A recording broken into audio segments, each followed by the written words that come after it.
안녕하세요. 인생 가장 소중한 보물을 만나 살아가고 있는 70대 남자입니다. 제 인생은 정말 산전수전 다 겪었다고 해도 무방할 정도로 다양한 일들이 있었습니다. 그 중에서도 제 인생에서 어떤 일보다 특별한 것에 대한 이야기를 해드리고자 하는데요. 그것은 바로 저의 두 아들에 대한 이야기입니다. 떨리는 마음으로 많은 분들에게 제 이야기를 시작해 보도록 할게요. 제 어린 시절은 암흑이었습니다. 저를 사랑해 주시던 아버지께선 불의의 사고로 제가 5살이 되던 해 돌아가셨고, 어머니께선 혼자서 아이를 키울 수 없다며 어린 제 손을 붙잡고 할아버지께 절 맡긴 후 그대로 집을 나가셨어요. 할머니께서 병으로 일찍 떠나시고 쭉 혼자 사셨던 할아버지께선 어쩌다가 노년의 저를 맡아 키우게 되셨어요. 처음으로 할아버지와 함께 살게 된 그날, 제 머리를 느릿하게 쓰다듬으시던 할아버진 제 눈을 바라보면서 이렇게 말씀하셨습니다. 할애비가 앞으로 얼마까지 더 살 수 있을지 모르겠지만 그래도 눈 감는 그 순간까지 너 하나만큼은 꼭 건강하게 자랄 수 있도록 지켜주마. 세상에서 하나밖에 남지 않은 내 편, 오랜 세월이 지나도 변하지 않은 등나무 같은 존재. 할아버진 제게 그런 분이었습니다. 비록 부모님의 사랑은 제대로 받지 못했지만 할아버지의 아낌없는 관심과 사랑을 받으며 저는 건강하게 무럭무럭 자랄 수 있었어요. 보통 형편이 여의치 않은 경우엔 국민학교를 나오는데 그치는 경우가 일반적이었지만 할아버지께서는 반일을 하시면서 벌어들인 돈으로 제가 고등학교까지 잘 다닐 수 있도록 지원해 주셨어요. 그 이유는 간단했습니다. 이 할아버진 어릴 때 너무 가난했어서 공부를 더 하고 싶었어도 할 수가 없었어. 찢어진 바지를 입고 다니지도 못할 정도로 아주 가난했어서 국민학교만 졸업을 하고 계속해서 일을 해야 했지. 그래서 다짐했어. 나중에 먼 미래에 내 자식이 공부를 하고 싶다, 내 손주가 공부를 하고 싶다고 하면 돈을 꾸어서라도 공부를 꼭 할 수 있게끔 도와줘야겠다. 할아버진 그런 마음으로 네가 공부를 할 수 있게 도와주는 거야. 그러니까 넌 그저 학교만 열심히 다녀. 알겠지? 할아버지의 말씀을 듣고 정말 최선을 다해 공부를 해야겠다. 절대로 나쁜 길로 빠지면 안 되겠다는 다짐을 했습니다.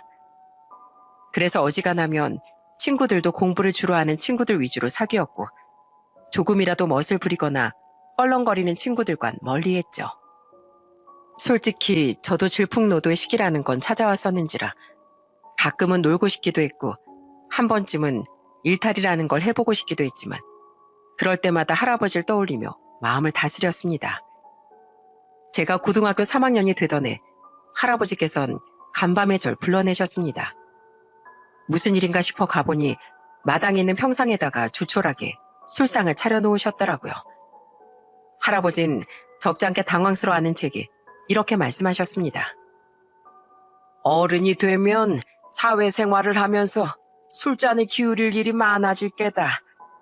원래 술이라는 건 또래 친구들이 아니라 가장 가까운 어른한테 배우는 게 제일 좋은 법이야. 자, 오늘은 이 할애비가 술을 어떻게 마셔야 하는지 가르쳐주마. 앉아보거라.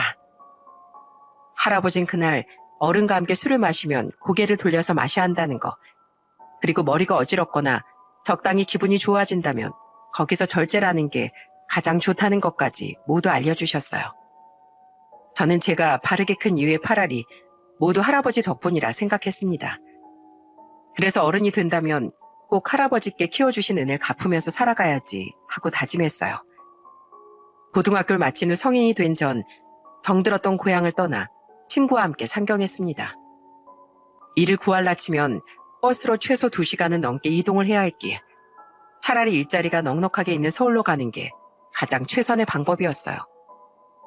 할아버지께선 서울로 올라가는 것에 걱정이 무척이나 많으셨습니다. 정말 괜찮겠어? 서울은 많이 복잡할 텐데. 너무 걱정하지 마세요. 집에 자주 내려올게요. 전화도 자주 드리고요. 그래, 아무리 바쁘더라도 끼니는 굶지 말고 꼭 챙겨 먹고 다녀. 알았지? 네, 할아버지도 저 없다고 끼니 대충 드시지 마시고 꼭 삼시세끼 꼬박꼬박 챙겨 드시고 아프면 꼭 병원부터 가세요. 저는 올라가자마자 커다란 공장에 취업을 할 수 있었어요. 월급도 그 당시로선 꽤 높은 편이었던 데다 기숙사도 제공을 해줬기 때문에 의식주 걱정을 할 필요도 없었죠. 회사 내엔 통화를 할 수 있는 전화기도 있었기에 시간이 나면 할아버지와 전화통화도 할 수 있었죠. 저는 할아버지께서 건강하게 오래오래 제가 장가를 갈 때까지 기다려 주실 거라 생각했습니다. 항구가 전화 왔어. 병원이라는데 전화 안 끊었으니까 빨리 가서 받아봐. 병원에서 전화가 걸려올 일이 없는데 무슨 일 때문에 전화가 온 걸까 싶었습니다. 그리고 그날 전혀 생각하고 있지도 않았던 할아버지의 부고 소식을 듣게 됐어요. 할아버진 여느 때와 다름없이 이웃집 어르신들과 식사를 하시고선 조금 피곤하다며 일찍 잠들어겠다는 말과 함께 방으로 들어가셨고 그렇게 작별 인사 하나 없이 주무시는 길에 조용히 세상을 떠나셨던 거죠. 할아버지 장례를 치르는 내내 저는 계속 울기만 했어요. 할아버지와 마지막 인사도 하지 못했다는 아쉬움에 그리고 차라리 상경을 하지 말걸 할아버지 옆을 계속 지켜드릴 걸 하는 죄책감에 눈이 부어서 제대로 떠지지도 않을 정도로 울었습니다. 네, 할아버지, 저 딱 내일까지만 울게요. 그리고 더 이상 안 슬퍼할게요. 할아버지 손자답게 씩씩하게 잘 살아가고 있을 테니까 거기서도 저 꼭 지켜봐 주시고 하늘나라에서 아버지 만나서 그동안 못다한 이야기 많이 나누고 계세요. 아셨죠? 사랑해요, 할아버지. 정말 많이 사랑해요. 말을 해도 들리지 않을 것이라는 걸 잘 알고 있었지만 그래도 마지막으로 꼭 하고 싶었던 말이었습니다. 꼭 하늘나라에 계시는 아버지를 만나셨기를 그리고 그곳에선 편안하시길 진심으로 바라며 할아버지를 영원히 보내드릴 수 있었어요. 할아버지 앞에서 했던 약속대로 저는 장례식이 끝난 이후부턴 한 번도 눈물을 흘리지 않았습니다. 하늘에서 지켜보고 계실 할아버지께서 흐뭇해하실 수 있게끔 되려 더 열심히 일했고 최선을 다해 부끄럼 한 점 없이 열심히 살았어요. 전 20대의 시작부터 22살이 되던 해까지 공장에서 일을 하면서 열심히 돈을 모았고 공장 기숙사에서 나오자마자 그 돈을 가지고 곧바로 서울 외곽 쪽에 있는 곳에다가 월세방 하나를 얻어 홀로살이를 시작했습니다. 그리고 새로운 일을 구하던 중 예전에 공장에서 함께 일했던 형님께서 사장으로 계시는 시장 안의 정육점에서 일을 시작하게 됐어요. 작년에 공장을 그만두시고 정육점을 차리셨다는 소리를 얼핏 들었었는데 사람 인연이라는 게 이렇게 마주할 수도 있구나 싶어 새삼 신기하더라고요. 태어나 처음 해보는 일이었지만 형님이 일을 잘 가르쳐 주셨다 보니 일을 하는 데는 어려움이 없었습니다. 그런 제 모습을 보며 형님은 흐뭇한 웃음을 짓고는 이렇게 말씀해 주셨어요. 공장 다닐 때도 일 잘한다는 소리만 듣고 살더니 이런 일까지 잘하네. 아주 일머리가 타고났어. 아니에요, 형님. 제가 스스로 터득한 게 뭐 있나요? 다 형님이 잘 가르쳐 주신 덕분이죠. 제 말에 그 형님은 사람이 어떻게 이렇게 겸손하냐며 마구 웃으시더군요. 그로부터 2년이라는 시간이 흘렀을 무렵쯤 형님이 갑자기 제게 정육점을 맡아주지 않겠냐는 말씀을 하시는 거예요. 아무런 말도 없다가 갑자기 이런 부탁을 하시니 저 역시도 당황스러울 수밖에 없었습니다. 그런데 이런 말씀을 하시는 데는 이유가 있었더라고요. 지금 우리 어머니가 위안 말기라고 하시네. 아버지 일찍 돌아가시고 혼자 몸으로 나랑 동생들 정말 열심히 키우신 분이었거든. 그동안 바쁘다는 핑계로 자주 찾아뵙지도 못하고 그랬었는데 더 늦기 전에 제대로 효도 한번 해보려고. 병간호하면 자연스럽게 장사에 소홀해지게 될 테니까 처음엔 가게를 내놓으려고 했었거든. 근데 생각해보니까 가게를 내놓는 것보다 너한테 맡기는 게 더 낫겠다 싶더라고. 이거 내놓고 고향 가서 새로 시작하려고. 어때? 형님, 너라면 충분히 잘해줄 수 있을 것 같아서 말 꺼낸 거야. 다른 사람이었으면 그냥 내놨지. 넌 충분히 잘 해낼 수 있어, 항구가. 잘 부탁한다. 여러분들도 아시겠지만 남에게 신뢰를 얻고 사는 건 정말 힘든 일이잖아요. 피 한 방울 섞이지 않은 사람을 전적으로 믿고 이런 결정을 해줘서 고맙더라고요. 그 후 저는 아주 꼼꼼하게 인수인계를 받은 다음 형님을 이어 정육점을 운영하게 됐습니다. 아내를 만나게 된 것도 이맘때쯤이었어요. 친구의 소개로 만나게 된 아내는 이제 막 피어난 여린 꽃 한 송이 같은 사람이었습니다. 예쁘고 단정하게 하나로 묶은 머리, 웃을 때 푹 패이는 보조개. 한눈에 봐도 참 매력적인 사람이었어요. 그리고 가장 마음이 끌렸던 이유는 저와 비슷한 어려움을 겪고 살았다는 것이었어요. 부모님은 두 분 다 계시지만 아버지께서 몸이 조금 불편한 분이셨기에 어린 시절부터 따돌림을 당했고 가정 형편도 넉넉지 못해서 힘들게 살았다고 하더라고요. 어릴 땐 과연 내가 행복해질 수 있을까 싶었는데 확실히 어른이 되고 할 수 있는 게 많아지니까 상황이 달라지긴 하더라고요. 지금은 잘 극복했어요. 단칸방에서 살다가 괜찮은 빌라로 이사도 갔고요. 고생 정말 많았네요. 저도 어릴 적에 할아버지 손에서 자랐어요. 아버지가 돌아가시고 어머니는 절 할아버지께 맡기고 떠나버렸거든요. 할아버진 지금 돌아가셨지만 우리 뭔가 비슷한 부분도 있는 것 같아요. 그러게요. 어쩌면 서로의 어두운 면을 덮어줄 수 있는 좋은 사이가 될 수 있을지도 모르겠어요. 여러모로 서로에게 좋은 영향을 줄 수 있겠다 판단한 저희는 3번 정도의 만남을 가진 후 연애를 시작했고 1년 정도가 지나 결혼을 약속했어요. 저라는 부족한 사람을 믿고 흔쾌히 저와 결혼이라는 선택을 해준 아내에게 그저 고마웠습니다. 그리고 장인어른과 장모님께 인사를 드리고 온 다음 날 아내는 제게 할아버지가 잠들어 계시는 곳으로 가서 인사를 드리고 오자고 하더라고요. 우리 할아버지 산소 완전 시골 쪽에 있고 가려면 3시간 정도 걸릴 텐데 괜찮겠어? 당연히 괜찮지. 내 남편을 이렇게 멋지고 듬직하게 잘 키워주신 분인데 당연히 찾아뵙고 손주 며느리입니다. 예쁘게 봐주세요. 하고 인사드리는 게 도리 아니겠어? 이렇게 예쁘게 말해주는 아내가 어찌나 고맙던지요. 돌아가신 할아버지의 산소에 찾아가서도 손주 며느리라며 앞으로 잘 부탁드린다고 산소에 술을 2잔 뿌려드리며 절까지 올리는 그 모습에 한 번 더 아내에게 반하게 됐습니다. 저희는 결혼한 지 1년 만에 사랑스러운 딸 1명을 낳았어요. 눈에 넣어도 아프지 않을, 내 인생의 전부를 걸어도 아깝지 않을 소중한 저의 첫 아이였어요. 베넷짓을 하는 것도, 입을 오물오물거리며 이유식을 먹는 것도, 자식을 낳으면 자식 똥기저귀 냄새까지도 구수하게 느껴진다는 말을 이해하지 못했었는데 그 말이 무슨 뜻인지 낳아보니 알겠더군요. 그리고 아내는 아이를 키우는 와중에도 저를 열심히 내조했어요.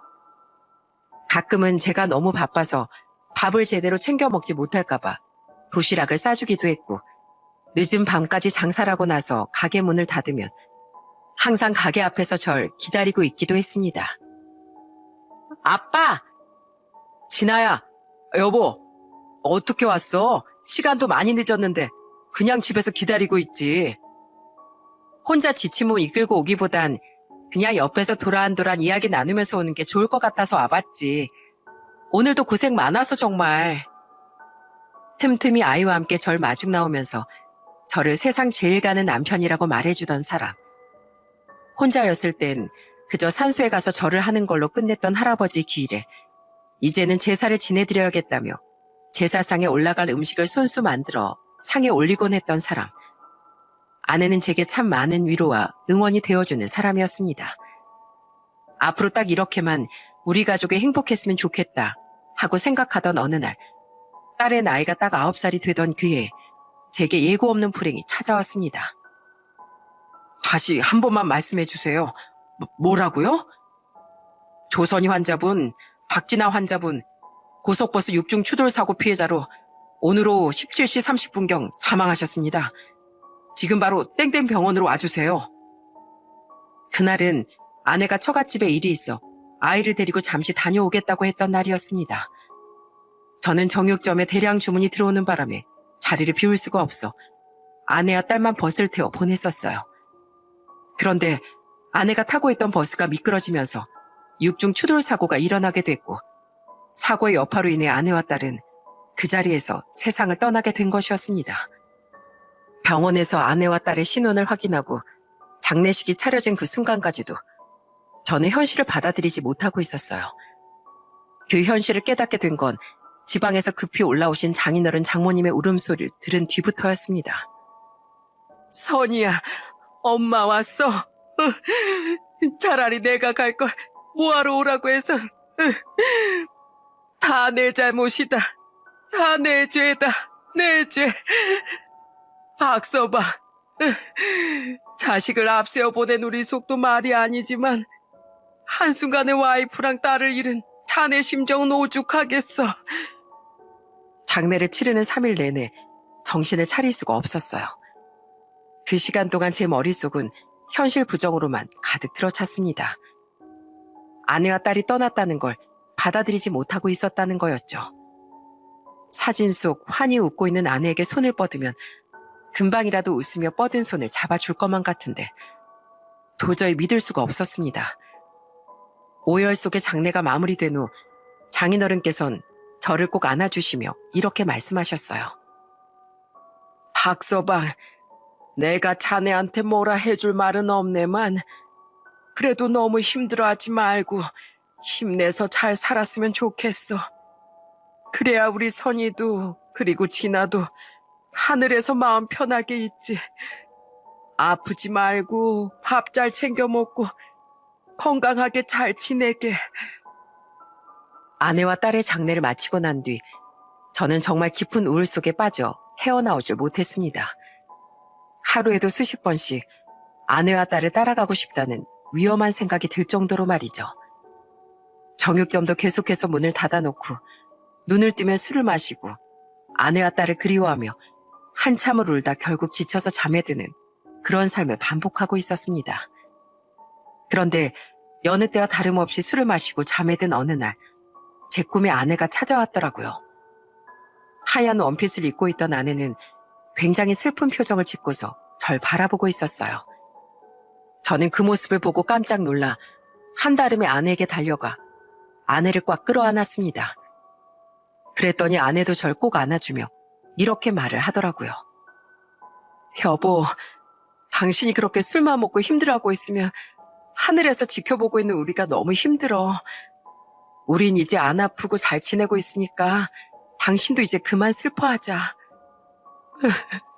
여보, 나도 그냥 당신 따라갈래. 너무 보고 싶어. 당신은 꼭 오래오래 살다 와. 그리고 나중에 우리한테 와서 우리 없는 세상에선 어떤 일들이 있었는지 하나하나 다 이야기해줘. 정말 많이 사랑해, 여보. 아내는 제게서 점점 멀어졌고 저는 사라져가는 아내를 계속 부르다 잠에서 깨어났습니다. 아내를 안았던 생생한 느낌에 심장이 미친 듯이 두근거리더라고요. 그리고 그날 이후로 정신을 차렸습니다. 제가 계속 정신적으로든 육체적으로든 약해지고 있으니 아내는 제게 정신을 차리라는 말을 하기 위해 찾아와 준 것 같았어요. 저는 넉 달 만에 제대로 된 외출을 시도했습니다. 이발소에 가서 머리를 자르고 머리를 자르는 김에 수염도 다듬고 그리고 나서 허기를 달래기 위해 근처에 있는 국밥집으로 향했어요. 그런데 국밥집 근처로 가자마자 웬 남자의 2명이 제 옆으로 달려와선 대뜸 껌을 내밀더라고요. 이게 제 운명의 2번째 인생이 시작되는 날이었습니다. 아저씨, 저희 배가 너무 고파서 그러는데 껌 한 통만 사주시면 안 될까요? 여러분들도 아실 거예요. 지금도 그렇지만 사람들이 밥을 먹고 있는 식당이나 건물 밖에서 떡이나 껌을 사달라고 부탁하는 사람들을 한 번쯤은 보신 적이 있으실 겁니다. 그 꼬마들도 길에서 껌을 팔아 생계를 해결하는 듯 보였어요. 솔직히 시장에서 이 꼬마들과 같이 다닌 할머니를 많이 보긴 했었습니다. 그전엔 껌을 사달라고 해도 무심코 지나가 버리고 꼬마야, 아저씨는 괜찮아 하고 껌을 사주지 않았었는데 유난히 그날따라 사주고 싶더군요. 추운 날 하얗게 눌러붙은 콧물을 닦지도 못한 채 껌을 파는 아이들을 보니 괜히 마음이 아프더라고요. 그래서 주머니에 있는 돈을 다 털어 아이들이 들고 있는 껌을 모두 사줬습니다. 돈을 받은 아이들은 해맑게 웃으며 소리쳤어요. 우와, 아저씨 감사합니다. 할머니, 우리 껌 다 팔았어. 아이들이 달려간 그곳엔 허리가 반쯤 굽은 채 떡바구니를 짊어지고 계시는 할머니 한 분이 계셨습니다. 아무래도 아이들이 할머니의 손주인 것 같아 보이더라고요. 그래서 저는 조심스럽게 할머니께 다가가 말을 건넸죠. 안녕하세요, 할머니. 몸도 안 좋으신 것 같은데 떡은 많이 파셨어요? 예, 오늘은 하나밖에 못 팔았네요.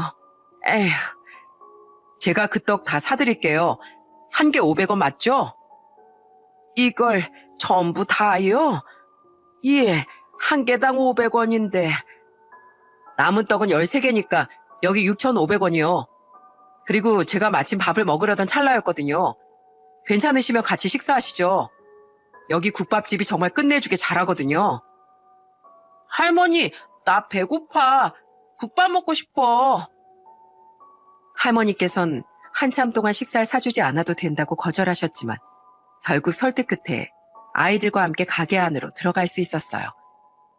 그런데 정말 배가 많이 고팠던 건지 국밥이 뜨거웠음에도 불구하고 할머니도 아이들도 정말 국밥을 후후 불어가며 아주 맛있게 먹더라고요. 그리고 식사를 끝내고 계산을 하고 나오는 길에 할머니께선 제 손을 잡고 연신 허리를 숙이며 인사를 하셨어요. 감사합니다. 덕분에 맛있게 잘 먹었어요. 국밥값도 한두 푼이 아니었을 텐데 이 은혜를 어떻게 갚아야 할지. 아이고, 아닙니다. 얼마 안 나왔는데요, 뭘. 그런데 할머니, 감기 걸리신 거 아니에요? 기침을 좀 하시는 것 같은데. 내가 원래 기관지가 좀 안 좋아서 일상처럼 나오는 거니 신경 쓰지 않아도 돼요.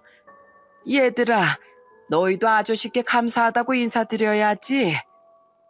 아저씨, 감사합니다. 잘 먹었습니다.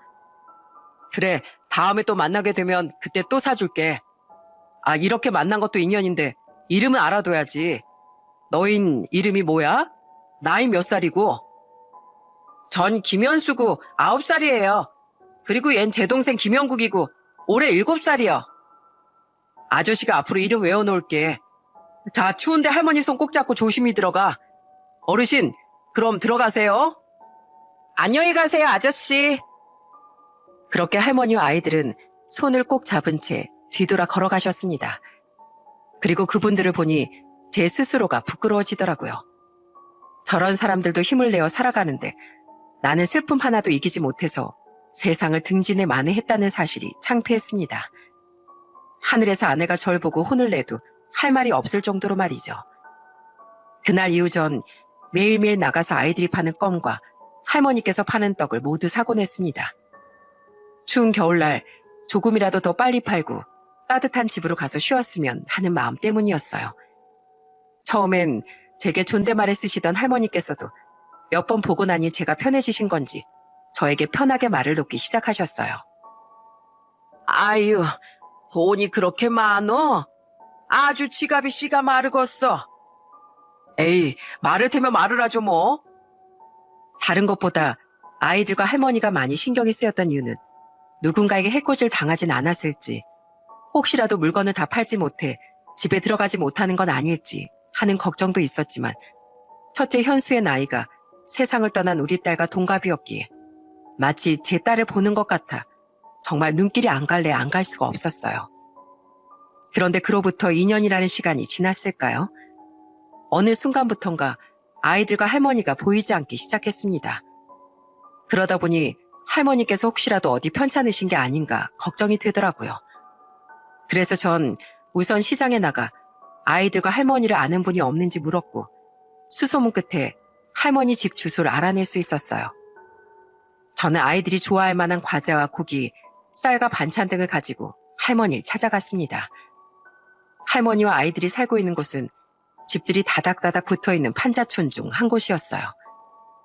저는 조심스럽게 문을 두드렸고 얼마 지나지 않아 반가운 얼굴이 고개를 내밀었습니다. 바로 현수였어요. 아저씨! 현수야, 잘 지냈어? 한동안 안 보이길래 걱정돼서 아저씨가 물어물어 이렇게 찾아왔어. 할머니는 안에 계셔? 네, 계시긴 한데 지금 좀 많이 편찮으세요. 뭐? 일단 아저씨가 좀 들어가 봐도 될까? 현수는 이내 고개를 끄덕이며 문을 열어줬고 집 안으로 들어간 전 깜짝 놀랄 수밖에 없었습니다. 집안 내부 상태는 말 그대로 정말 최악에 가까웠거든요. 난방이라곤 조금도 되지 않는 집에 곰팡이는 군데군데 피어있고 곳곳에 벌레까지. 사람이 살기엔 열악하다 싶을 정도였습니다. 그리고 좁은 방 안에 형국이와 이불을 덮고 누워 계시는 할머니가 눈에 들어왔어요. 할머니, 저 왔습니다. 목소리 알아들으시겠어요? 할머니는 제 목소리를 들으시더니 눈을 천천히 뜨고 희미하게 웃어 보이셨습니다. 그럼 기억하고 말고 이렇게 누추한 곳까지는 어떻게 찾아왔어? 시장 상인분들께 수소문해서 찾아왔어요. 어디가 편찮으신 거예요? 병원은 가보셨어요? 날이 추우니 기침도 더 심해지고 이번 계절은 유독 좀 심한 것 같구만 그래. 혹시나 싶어 할머니 이마를 만져보니 이마가 불덩이 같더라고요. 이렇게 기침을 심하게 하시고 열까지 나면 나중엔 위험한 상황이 올 수도 있을 것 같았죠. 노인분들의 경우엔 면역력이 약하기 때문에 작은 기침 하나도 위험하다는 걸 알고 있었기에 전 할머니께 이렇게 말씀드렸어요. 할머니, 우선 병원부터 가보는 게 좋겠어요. 지금 이마가 완전히 불덩이에요. 이러다가 정말 큰일 나시겠어요. 괜찮어. 병원은 무슨 돈 아깝게. 병원비 같은 건 다 제가 부담할 테니까 어서 병원으로 가요. 손자들 생각도 하셔야죠. 몸 천천히 일으키시고. 할머니께선 끝까지 병원으로 가지 않으려 하셨지만 결국 설득 끝에 자리에서 일어나 저와 함께 병원으로 향했습니다. 병원에서 간단한 검사를 받으신 후 결과를 보러 진료실에 들어가는데 의사 선생님께서 절 보고선 이렇게 물으셨어요. 아드님이세요? 예, 제가 할머니 아들 되는 사람입니다. 할머니께서 평소에 기침이 좀 있으시다고 하셨죠? 여기 폐랑 기관지 쪽에 하얀 거 보이세요? 이게 다 염증입니다. 그런데 염증만 있는 게 아니라 폐 쪽의 종양도 함께 보이네요. 이 정도면 폐암 말기 정도 수준입니다. 할머니, 평소에 기침할 때 피가 나온다곤 하진 않으셨어요? 피를 뱉은 적은 없었던 것 같은데, 전에 한 번 나왔던 것 같기도 하고. 선생님, 그럼 치료 방법은 없는 건가요? 다른 분들 보니까 수술도 막 하시고 항암 치료 같은 것도 하시고 그러던데. 할머니께서 워낙 연세가 많으신 편이다 보니 젊은 사람들에 비해 암 진행 속도는 그렇게 빠르지 않을 겁니다. 쉽게 말씀드리면 치료를 진행해도 좋은 결과를 기대할 수 없다는 말이기도 합니다. 그래도 치료를 진행해 보겠다고 하시면 시도를 해볼 수는 있어요. 이 정도면 나도 오래 살았지. 인생도 욕심내 살아서 뭐해. 의사 양반, 그냥 치료를 안 받을게요. 아니요, 선생님. 치료하겠습니다. 해볼 수 있는 건 다 해볼게요. 폐암 말기라니 그동안 혼자 얼마나 힘드셨을까 생각하니 마음이 안 쓰일 수가 없었습니다. 저는 의사 선생님께 할 수 있는 치료는 모두 다 해보겠다는 의사를 밝히고서 할머니와 함께 진료실을 빠져나왔고 할머니는 저를 보며 이렇게 말씀하셨어요. 치료 같은 거 안 받아도 돼. 그냥 주어진 대로 살다가 가면 되는 거지. 늙고 병들어서 살려고 발버둥 치는 것만큼 추한 게 어디 있다고.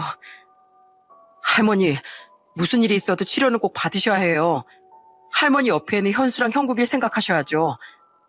애들은 할머니만 바라보고 있잖아요. 치료비 같은 건 걱정하지 마시고 낫는 것만 생각하세요. 할머니 치료 받으시는 동안만큼은 제가 아들처럼 곁에 있어 드릴게요. 제가 할머니의 손을 꼭 잡아드리자 할머니께서 눈물을 글썽이시며 아무 말도 하지 못하셨습니다. 그날 이후 항암 치료를 시작하신 할머니는 날이 갈수록 야위셨고 항암의 부작용으로 머리가 빠지시는가 하면 음식물을 제대로 넘기지 못할 정도로 고통스러워하셨습니다. 그런 할머니를 바라보는 아이들도 무척이나 힘들어했고요. 아저씨, 우리 할머니 많이 편찮으신 거예요? 할머니는 현수랑 형국이 생각하시면서 지금 병마랑 열심히 싸우고 계시는 중이야. 나쁜 세균이랑 싸워서 꼭 이겨내실 거니까 너무 걱정하지 말자. 저는 그럴 때마다 아이들의 손을 잡아주며 달랬습니다. 하지만 치료를 진행해도 달라지는 건 아무것도 없었어요. 오히려 더욱 나빠지기만 할 뿐이었죠. 그렇게 할머니가 폐암 진단을 받은 지 한 달 반 정도가 지났을 때쯤 할머니는 절 조용히 불러 이렇게 말씀을 해주셨습니다. 자네, 나 떠나면 우리 형국이랑 현수 잘 보살펴 줄 수 있나? 정말 불쌍한 아이들이야. 부모의 사랑도 못 받고 자란 아이들일세. 자네 정도면 충분히 우리 애들을 잘 돌봐줄 것 같아서 말이야. 제가 그런 말씀 하지 말라고 말씀드렸잖아요, 할머니. 지금 치료가 우선이니까 그 얘기 나중에 할머니. 나도 알고 있어. 이제 나한테 더 이상 희망이라는 건 없다는 걸. 그래도 삶의 미련은 없네. 토끼 같은 우리 손자들이 눈에 밟혀서 그렇지. 우리 현수랑 형국이 불쌍한 아이들이야. 제 부모가 연탄가스 사고로 세상을 떠나고 그때부터 보잘것없는 이 헬미랑 산다고 고생이랑 고생은 다 하고 살았지. 부모 밑에서 컸으면 그저 응석바지로 컸을 텐데 너무 철이 일찍 들었나 싶어서 볼 때마다 마음이 찢어지는 것 같아. 연탄가스 사고요? 나한텐 아들 하나가 있었어. 며느리랑 맞벌이를 하고 있어서 저 어린 것들을 종종 우리 집에 맡겨놓고 냈었지. 야근을 하는 날엔 가끔씩 우리 집에서 자고 가는 날도 있었고 그날도 그랬어. 새벽까지 퇴근을 한다고 우리 집에서 아이들 좀 재워달라고 하더라고. 그래서 알겠다고 했는데 그렇게 험악하게 떠날 거라고 누가 생각이나 했겠어? 난 졸지에 자식 먼저 앞세운 부모가 됐고 우리 손자들은 부모 잃은 아이들이 되어버렸지. 할머니께선 이야기를 이어나가시면서 하염없이 눈물만 흘리셨습니다. 할머니와 아이들의 속사정을 듣고 나니 괜히 마음 한켠이 욱신거리는 것 같은 느낌이 들더군요. 제가 할머니 손을 꼭 잡아드리자 할머니는 절 바라보며 아이들을 부탁한다는 말씀을 하셨어요. 현수랑 형국이 내가 떠나고 나면 이 세상에 정말 혼자 남겨지게 될 게야. 그래서 난 염치불구하고 자네한테 우리 손자들을 부탁하고 싶어. 들어줄 수 있겠나? 걱정하지 마세요, 할머니. 애들은 제가 책임지고 보살필게요. 자네가 그렇게 말을 해주니 참 고맙네. 자네랑 인연이 된 것이 별 볼 일 없는 내 인생에서 가장 잘한 일 중 하나가 되지 않을까 싶어. 할머니께선 제 손을 꼭 잡고 하염없이 눈물만 흘리셨습니다. 우리 손자들을 돌봐준다고 약속해줘서 고맙다는 말. 그 말이 할머니의 마지막 말씀이었어요. 그날 밤 할머니는 폐암 투병을 한 지 몇 개월 만에 이 세상에서의 길고 긴 소풍을 끝마치셨습니다. 할머니께 남은 가족이라곤 어린 두 손자들이 전부였기에 제가 아이들의 곁을 지키며 상주 노릇을 했어요. 장례식 첫날 밤 현수는 제 곁에 앉아서 이런 말을 하더라고요. 아저씨가 없었다면 저희는 정말 막막했을 거예요. 아저씨가 계셔서 참 다행이에요. 현수야, 할머니 돌아가셔서 많이 슬프지? 속상하고 슬프면 참지 말고 울어도 돼. 아니요, 전 울지 않을 거예요. 할머니랑도 약속했어요. 어떤 일이 있어도 울지 않겠다고, 강해지겠다고. 현수의 대답이 꽤 기특하게 들리기도, 그리고 안쓰럽게 들리기도 했어요. 그리고 장례를 치르는 내내 할머니와 했던 약속을 떠올렸습니다. 할머니와 했던 처음이자 마지막 약속이었기에 무슨 일이 있어도 그 약속을 지켜야겠다 생각했어요. 그리고 할머니의 장례를 마무리 짓고 난 후 저는 아이들에게 물었습니다. 얘들아, 아저씨가 할머니 돌아가시기 전에 꼭 했던 약속이 있어. 당신께서 떠나시게 되면 세상에 홀로 남은 너를 책임지고 돌봐주기로. 그래서 이 아저씨는 오늘부터 너희의 보호자가 되어주려고 해. 아저씨랑 같이 갈래? 아이들은 저의 말을 듣더니 누가 먼저랄 것도 없이 서로 고개를 끄덕였습니다. 그날을 기점으로 현수와 형국인 저희 집에서 함께 살게 됐어요. 그리고 말로만 보호자를 하는 게 아니라 법적인 절차를 거치고 거쳐 아이들의 공식적인 보호자가 됐습니다. 제가 현수와 형국을 법적으로 입양해서 정식으로 아버지가 된 것이었죠. 아이들의 친모는 연락도 닿지 않는 데다 어디로 갔는지도 알 수 없었기에 친모의 의견은 필요하지 않았어요. 입양하는 과정에서 너무나 복잡하고 시간이 조금 걸리긴 했지만 그래도 이제는 법적인 가족의 울타리에서 함께 지낼 수 있게 되었기에 좀 더 마음이 편해졌어요. 법적으로 현수 형국이가 저의 아들이 된 날 아이들은 제게 조심스럽게 물었습니다. 이제 아저씨 말고 아버지라고 불러도 돼요? 그 말을 들은 전 당연히 된다고 대답했습니다. 대한민국 법이 인정한 내 아들들인데 안 될 게 뭐가 있겠어요? 아저씨라는 익숙한 이름이 아버지라는 따뜻한 이름으로 변하기까진 몇 개월간의 시간이 걸렸지만 그래도 아버지 하고 불러주는 그 목소리들이 굉장히 따뜻해서 기분이 좋았습니다. 아이들은 나날이 빠른 속도로 성장했어요. 특히나 둘 다 공부에 두각을 보였기 때문에 공부에 관련해선 정말 아낌없이 지원을 해줬습니다. 그리고 저마다 성장하면서 꿈이 생겨났어요. 현수가 고등학교 갈 때쯤 처음으로 제가 장래 희망에 대해 물어본 적이 있었는데 첫째인 현수는 의사가 되는 것이 꿈이라고 했고 둘째인 형국인 구급대원이 되는 것이 꿈이라고 하더라고요. 형국인 왜 구급대원이 되고 싶어? 첫 번째는 돌아가신 할머니 생각이 나서요. 우리 할머니는 아버지를 만나기 전까지 그 누구에게도 도움을 받지 못하셨거든요. 그래서 우리 할머니처럼 도움을 필요로 하는 사람들에게 희망이 되어주고 싶어요. 아이고, 우리 형국이가 다 컸구나, 다 컸어. 아주 좋은 생각이구나. 그리고 구급대원의 일은 꺼져가는 생명에 다시 불씨를 붙여주는 거. 그리고 붙은 불씨가 다시 타오를 수 있게끔 해주는 거잖아요. 그게 되게 멋있어 보이더라고요. 위기에 처한 사람이 우리 가족이 될 수도 있다라고 생각하니까 꼭 하고 싶어졌어요. 시간이 좀 걸리더라도 꼭 구급대원이 돼서 생사의 갈림길에 서 있는 사람들을 한 명이라도 더 살리는 멋진 일을 하고 싶어요. 와, 아주 멋진 목표를 가지고 있네. 그럼 현순 왜 의사가 되고 싶어? 아픈 사람들이 저로 인해 다시 웃을 수 있게끔 해주고 싶어서요. 오직 돈만 보고 쫓는 의사가 아니라 오직 사람을 위한 의사가 되고 싶어요. 두 아이들은 정말 야무지게 건강한 몸과 마음으로 멋진 꿈을 키워나가며 건강하게 성장해줬어요. 그리고 어버이날엔 어김없이 저의 가슴에 2개의 카네이션을 달아주기도 했죠. 그럴 때마다 전 아이들을 꼭 껴안고 이렇게 말해줬어요. 우리 아들들, 비록 내가 너희들 태어날 때부터 길러준 친아버지는 아니지만 그래도 너희는 내게 그 이상의 의미를 가지고 있는 아이들이야. 정말 진심으로 고맙다 얘들아. 저희도 아버지께 항상 감사한 마음으로 살아가고 있어요. 나중에 꿈을 이루고 아주 멋진 어른이 된다면 그때 꼭 아버지께 이 은혜 모두 돌려드릴게요. 사랑해요, 아버지. 키워준 은혜를 갚는다는 말. 이 말이 참 사람 가슴을 뭉클하게 만드는 힘이 있는 것 같더라고요. 굳이 은혜를 갚을 필요는 없었어요. 아이들이 건강하게 제 곁에 있어주는 것만으로도 충분했으니까 말이죠. 그렇게 시간이 흘러 아이들은 열심히 노력해 꿈을 이뤄냈습니다.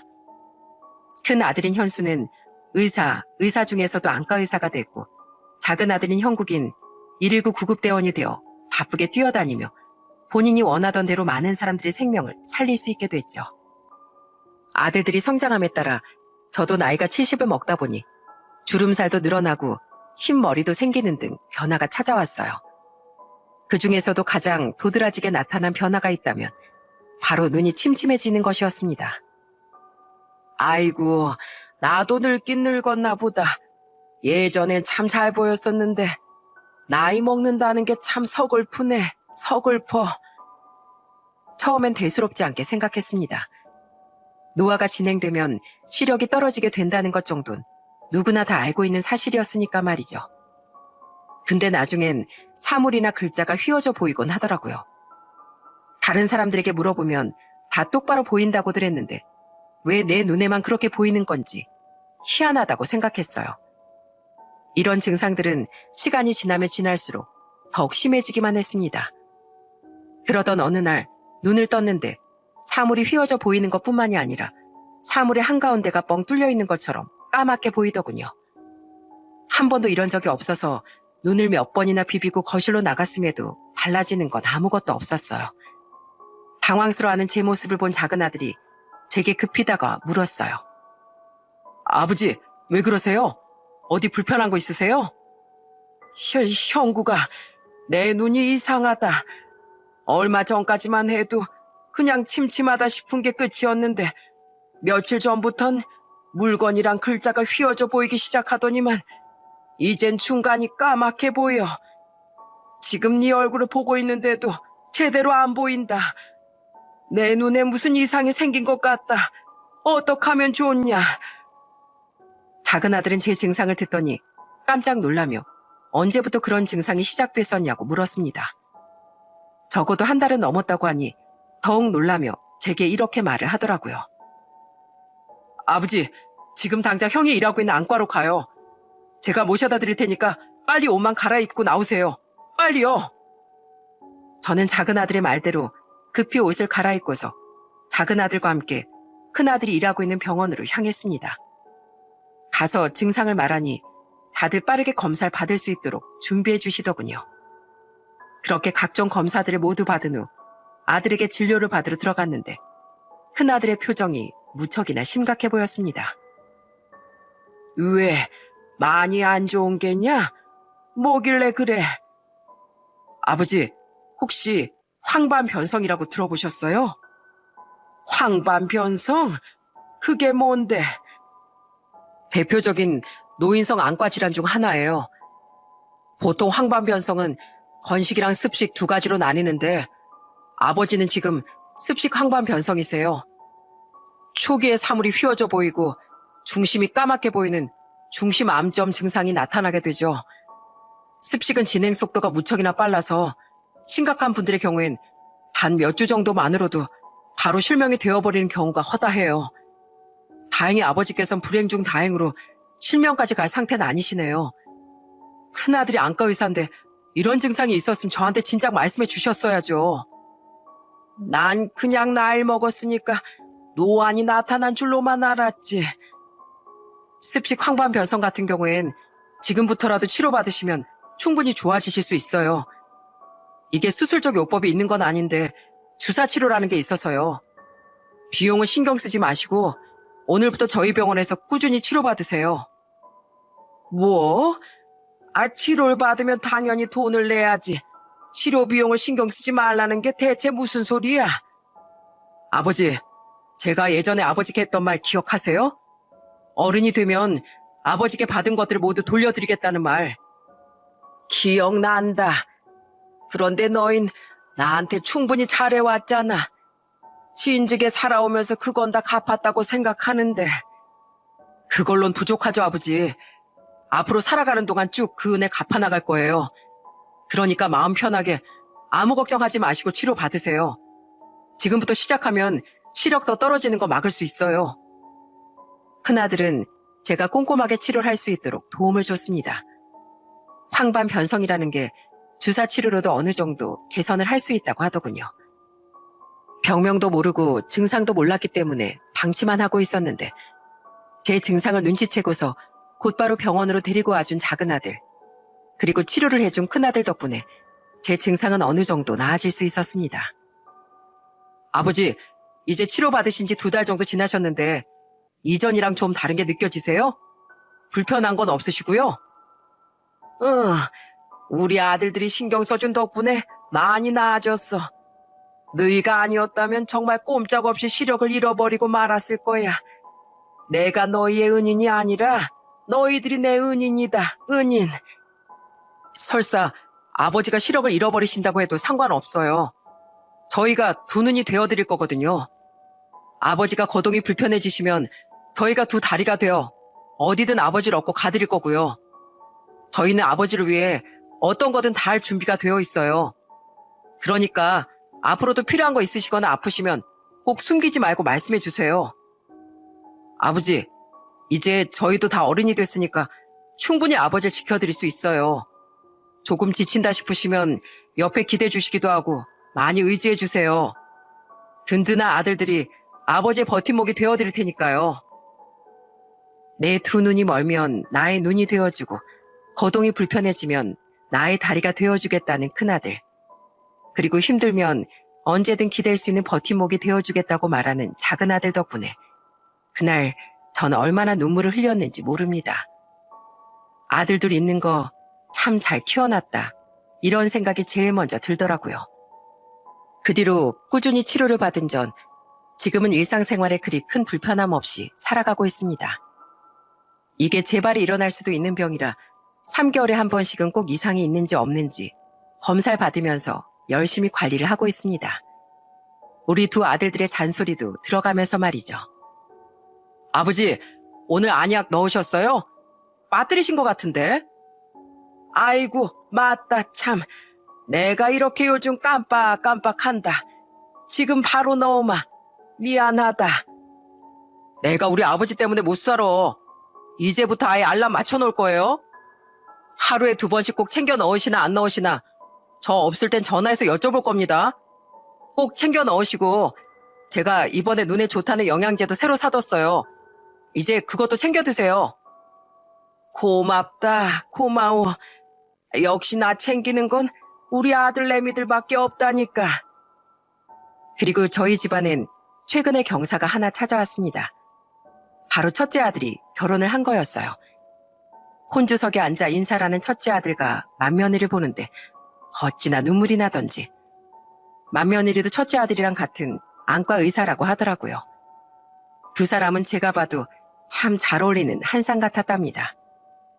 그리고 이제는 첫째 아들네 집으로 들어갈 준비를 하고 있습니다.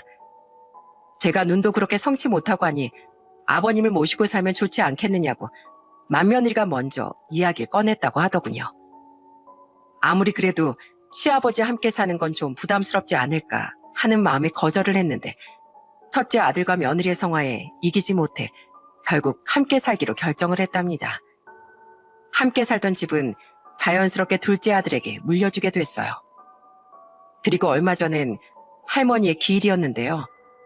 할머니의 기일을 맞아 두 아들을 데리고 할머니가 묻혀 계시는 산소로 찾아가 술을 뿌려드리고 절을 올렸습니다. 할머니, 올해도 어김없이 이렇게 찾아왔네요. 하늘나라에서 잘 쉬고 계시죠? 저도 이제 흰머리가 잔뜩 올라오는 노년의 나이에 접어들었습니다. 큰 손자는 얼마 전에 결혼을 했고 작은 손자도 좋은 배필을 만나서 곧 결혼을 할 것 같아요.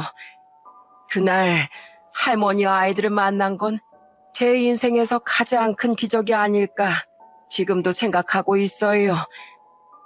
나중에 제가 하늘나라로 가게 되면 그때 못다한 이야기들 모두 다 해드릴 테니 그때까지 저희 가족들 잘 지켜주세요.